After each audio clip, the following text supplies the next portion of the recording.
we're back! Yay! Nandito pa rin tayo sa birthday ni Uncle. Kaya nandito si Uncle, si Raynor, at ang kanilang mga kaibigan. At nandito pa rin ako, si Happy David, ang nag-iisang bading sa podcast na to. Yay! Yan, tunay yan ha. Pero very soon magiging bading na rin tong mga to. Mga 15 minutes na lang. Charot lang.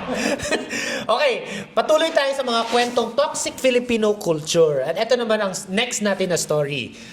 Tunay na story to ha. Yung kuya ko, sabi niya, yung kuya ko at asawa niya, laging late sa lahat.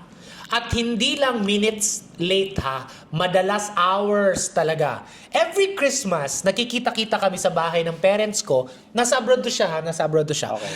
Every Christmas, nakikita-kita kami sa bahay ng parents ko at may oras na napagkasunduan. Importante na on time kasi si mama nagluluto at kailangan niya magsimula sa tamang oras. Tapos yung gift opening mahaba din. Kaya medyo nakaschedule talaga lahat. Dati, 10 a.m. ang start. Pero lagi naman na dumarating yung kuya at asawa niya ng mga 12 p.m. Kaya bawat taon, si mama, ina-advance pa niya lalo yung meet-up time para lang mag-abot kami sa usual na 10 a.m. Na para sa akin, sobrang ridiculous na, nakakatawa na. Lagi kong nirireklamo kay mama yung pagiging late nila. Pero ang sagot niya lagi ay, huwag mo na lang pansinin, huwag na magsalita. Pero nitong nakaraang taon, suko na talaga ako. Finally, nagsalita ako. Pagpasok ng sister-in-law ko sa bahay, 2 hours late na naman sila. Sabi niya pa na tumatawa, Sorry, naka-Filipino time kami. Hindi ko napigilan at bigla akong nasabi, This isn't the Philippines. Ay, mataray. Sabi niya, sobrang nahiya si mama at pagkatapos umalis lahat, pinagsabihan niya ako na ang sama raw ng ugali ko. Okay. So, the toxic Filipino culture here is being late. Rolly? Okay, actually, ang maganda dito, no, kadalasan, mga Pilipino na nakakalabas ng bansa, na nandun na sa abroad, na na-experience na nila yung iba't ibang kultura, mas nakikita natin ang mga kailangang i-improve sa sarili nating kultura. Katulad ng pagiging disiplinado sa kalsada, katulad ng mga pagrespeto sa kapwa, at katulad nito, pagiging late. Sa kanya, ang tanong niya actually, masama ba daw talaga siya na kinumpronta niya yung kuya niya at yung asawa niya? This is on Christmas ha, every Christmas.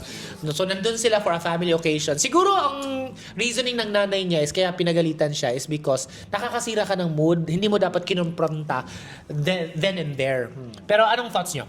Para sa akin, siguro, nakakasama ng loob yung ginawa, pero mas better way na i-communicate niya yun dun sa kuya at ate niya.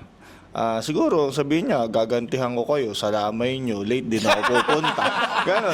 Yan ang advice ko lang sa kanya. Huwag na siya magtampo. I really like that. Actually, importante kasi talaga na we are honest and truthful sa mga sinasabi natin.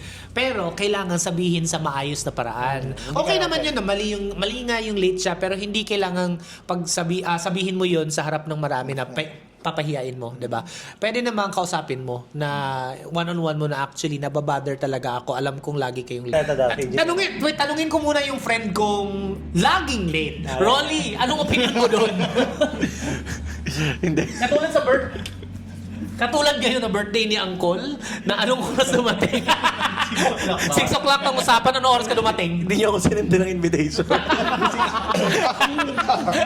Pero may ginawa pa invitation. Ano ba sasabi mo? Hindi, kasi ako, aminado naman ako lagi ng late. So, sorry sa mga Pero ang nakukuha ko dito kasi, if yung pagiging late natin is ito yung pag-disrespect natin sa oras ng ibang tao. Diba? Parang, kung paano natin... Coming from you! Kung paano... Ang dami mo lang napaka-disrespectful mo. Kasi parang, kung paano natin vinalue yung sarili nating oras na kung bakit tayo na late, sana ganun din natin i-value yung oras ng ibang tao na... Parang mali na yung sasabihin ko pag dahil sa sinabi ni Rolly, parang mali na yung sasabihin ko. Ano sasabihin mo ba? Kasi sa akin, pala nila lagi nang nalilate yung kuya at ate niya, di ba? Kumbaga, pwede nila silang start yung event or kung ano man yung gathering nila nang wala yung kuya at ate nila. Kumbaga, huwag ka nang mag-expect na dadating on time yan. Yeah. Kasi expectations na madidisappoint ka lang eh. So, Yeah. Agree. And also, Oo.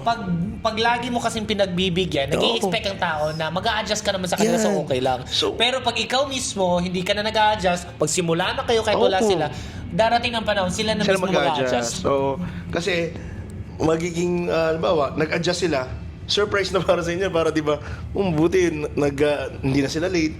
So, basta wag nyo na expect kasi lagi nang ganun eh. Di ba? Yun. Galing ni engineer. Engineer talaga, engineer. Gusto ko yun. Wala ka sarili mo. Hindi, kita ko naka-chat GPT. Yung gano'n naman sa usapan ng pagiging late, di ba? Yan kasi minsan selective. Depende sa kausap. Subukan mo kausap mo yung kliyente pagdating sa trabaho. Kasi siguro kaya nagagawa yun nung ate kuya niya. Kasi alam niya family. Laging iintindihin. Dahil alam niya iintindihin sila. Which is toxic sa atin. Yun na nga yun, sa pagiging kultura ng Pilipino. No?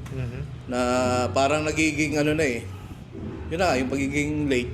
Naging lifestyle na niya. Pero naisip ko dyan, parang selective Habit nga lang. din yan. Subukan mo gawin sa trabaho yan. First day, Yeah. goodbye. Pero kaya yun ano ko dyan, selective din minsan yun. Pero yung ginawa niya, tama yung reaction pero mali yung Pagkasabi. pagkakasabi niya at Timing, that no? time. Oo. Kasi hindi ibang tao eh. Alright. Ito yung comments sa post na yon. Dalawang binasa ko. Sobrang inis ako sa mga laging late. Para bang mas importante yung oras nila kaysa oras ng iba. O kaya tinatakpan nila yung pagiging late nila gamit ang excuse na may ADHD. Oo, totoo naman na may sakit na ADHD, pero hindi ibig sabihin na excuse na para lagi kang late. Tapos may ibang nag-comment dito, kahit pa may ADHD sila or cultural explanation sa ugali nila, hindi pa rin excuse yun. Yung kapatid kong may ADHD nga, ang dami niyang alarms para lang siguradong makarating siya on time. Kung hindi nila gagawin yun, ibig sabihin wala silang respeto sa mga paghihintay nila. Sigurado ako, kung kuya mo at si ate mo hindi naman dumarating sa work ng 2 hours late, kaya sabi ni